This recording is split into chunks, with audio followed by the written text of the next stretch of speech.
Assalamu alaikum everyone. I am Ali Asghar, Assistant Professor of Mathematics, Government College, Chichawatni.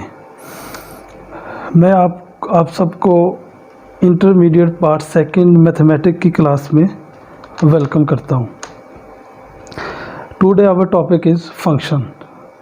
तो function के बारे में dear students आपने छोटी क्लासेस में कुछ ना कुछ पढ़ा हुआ है। तो फंक्शन को समझने के लिए आपके जहन में जो बुनियादी कॉन्सेप्ट होने चाहिए तीन चीज़ों का, नंबर 1 है set, number 2 ordered pair, number 3 binary relation.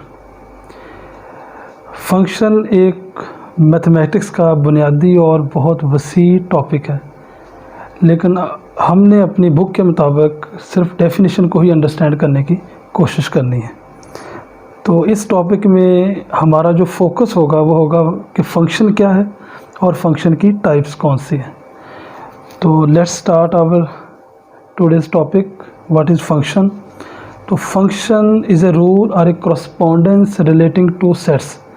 Function एक इस तरह की करस्पॉन्डेंस या इस तरह का एक रूल है कि वो दो सेट्स के दरमियान एक रिलेशन, एक रबत पैदा करता है। वो किस तरह, in such way that each element x in the first set x, के पहले सेट x में से जो एलिमेंट्स होंगे x, उनको वो करस्पॉन्ड होंगे किसके साथ, one and only one element in the set y।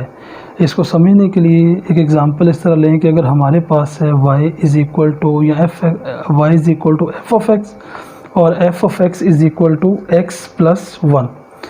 अगर हम x की जगह 1 रिप्लेस करें तो हमारे पास हमें मिलेगा f of 1 is equal to 2।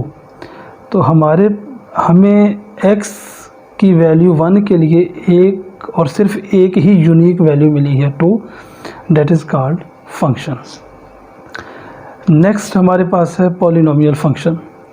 Polynomial function को हम रिप्रेजेंट करते हैं किसके साथ, p ऑफ x के साथ। तो p ऑफ x या आप यहाँ लिख सकते हैं f ऑफ x से भी रिप्रेजेंट कर सकते हैं, which is equal to an xn plus an minus 1 xn minus 1 plus so on plus a nought और x nought is called polynomial if. अब यहाँ पॉलिनोमियल फंक्शन बनने के लिए या होने के लिए हमें दो कंडीशन को सेटिस्फाई करवाना होगा। Number 1 coefficients. What is coefficient? Coefficient mean the multiple of variable x। तो अब जो वैल्यू x के साथ मल्टीप्लाई होगी, और हमारी इस डेफिनेशन में वो वैल्यूज़ कौन सी हैं, an minus 1, an minus 2 up to so on और a नॉट, ये सारे के सारे क्या होने चाहिए, रियल नंबर्स होने चाहिए। रियल नंबर्स, अगर रियल नंबर्स नहीं होंगे तो पॉसिबली क्या हो सकता है, अगर हम an की जगह लिख दें 2 iota which is not a real number, तो इसका मतलब अगर ये रियल नंबर नहीं है तो ये फिर पॉलिनोमियल फंक्शन भी नहीं है। तो पहली कंडीशन ये होनी चाहिए कि कोफिशिएंट उसके क्या होंगे, रियल नंबर्स होंगे। नंबर 2 उसका जो एक्सपोनेंट होगा या पावर, किसकी एक्सपोनेंट, वेरिएबल की, x की। तो x की पावर जो होनी चाहिए वो क्या होनी चाहिए, non negative. Non negative note करें, नॉन नेगेटिव कह रहा हूँ, पॉजिटिव नहीं। तो पावर क्या होनी चाहिए, नॉन नेगेटिव। तो such a function is called polynomial function. Polynomial function को अंडरस्टैंड करते हुए आपके जहन में ये बात होनी चाहिए कि p of x is equal to y is equal to function, यानी ये भी एक फंक्शन ही है, लेकिन ये फंक्शन की टाइप कौन सी है, पॉलिनोमियल फंक्शन। और x इसमें जो वेरिएबल के तौर पे यूज़ हो रहा है वो हमारे पास कौन सा है, इंडिपेंडेंट वेरिएबल।